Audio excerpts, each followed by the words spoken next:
President Trump says he's worried Democrats will impeach him if Republicans lose in elections later this year.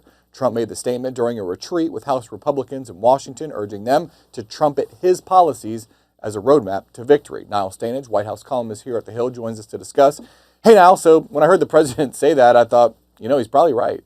He probably is, as a point of fact, Drew. I would say he almost certainly is. If Democrats get a majority in the House, it seems extremely likely to me that they would launch impeachment proceedings against him. Now, of course, impeachment and conviction is those are two very different things, as we learnt during President Trump's first term when he was twice impeached but never convicted.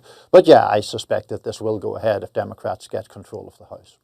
Trump says the roadmap to victory in the midterms is championing his policies. That probably depends on how the economy looks when elections actually happen. But could actually the opposite end up being true? Do you think there's a scenario where Republicans, especially those in swing districts, think their path to victory is actually splitting with the president? Yeah, I think that's completely possible. It is certainly the case that President Trump's approval ratings right now are mediocre at best. I would imagine that some of those Republicans in the more competitive districts, Drew, would start looking with increasing concern at those numbers if they stay where they are now to, say, May, June, July. And that's the sort of time when we might see Republicans not really disavowing the president, but certainly trying to create some level of distance between him and their own campaigns. For your average Republican congressperson, is vote for me, I'll stop Trump from being impeached an effective strategy? I mean, that didn't really seem to work back in 2018. Yeah, it's a great question. I suppose its effectiveness, such as it exists, might lie in its capacity to animate the Republican, or particularly the MAGA base, to come out, as it were, to defend Trump. But your point about 2018 is well taken. President Trump, funnily enough, like President Obama back in the day, has had difficulty in getting party voters to come out when he himself is not on the ticket. We have seen that before, as I say, in Trump's case. Used to be the case with Obama, who was beloved personally among the Democratic base, but couldn't really translate that to Democratic midterm candidates. So, two very different presidents, obviously, but there is some commonality on that point.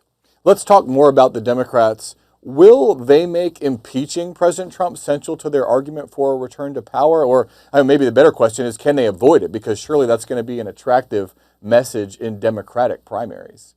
Yeah, I think it is going to be, as you say, an attractive message. Now, you may be able, as a Democratic candidate, to thread the needle here to some degree. You could make the argument that a Democratic House majority, or Senate majority if you're a Senate candidate, would help hold President Trump in check without necessarily or explicitly saying that that means another impeachment battle.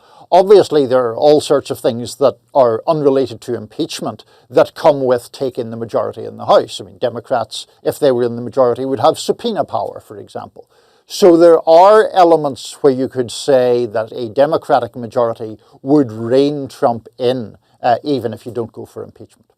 Yeah, I don't know if you saw Amy Parnes' article. She's one of our colleagues here at The Hill. She wrote that there are political strategists that are urging Democrats to steer clear of focusing on Trump in the midterm elections, that they should instead focus on the economy. I don't know, maybe that's easier said than done, but that kind of speaks to this needle that Democrats have to thread of being willing to stand up to Trump, but maybe not seen as making their return to power totally about impeaching Trump and fighting with him if they do retake a majority. Yeah, the word in your question that jumps out to me is totally. I think that you don't really, if you're a Democrat, want to make your campaign totally one thing or the other.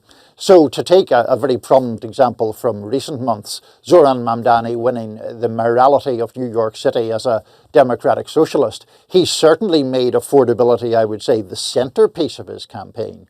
But he was extremely critical of Trump in the course of his campaign on a whole host of issues, from what Mamdani sees as a kind of autocratic tendency to a foreign policy, particularly as it pertains to Gaza. So I think there is a way to do both. You just, if you're a Democrat, you don't necessarily want one to overshadow the other or to erode the magnetism of the other. All right, we will leave it at that. Niall Stanage, White House columnist here at The Hill. Thanks so much for your time. Thanks, Drew.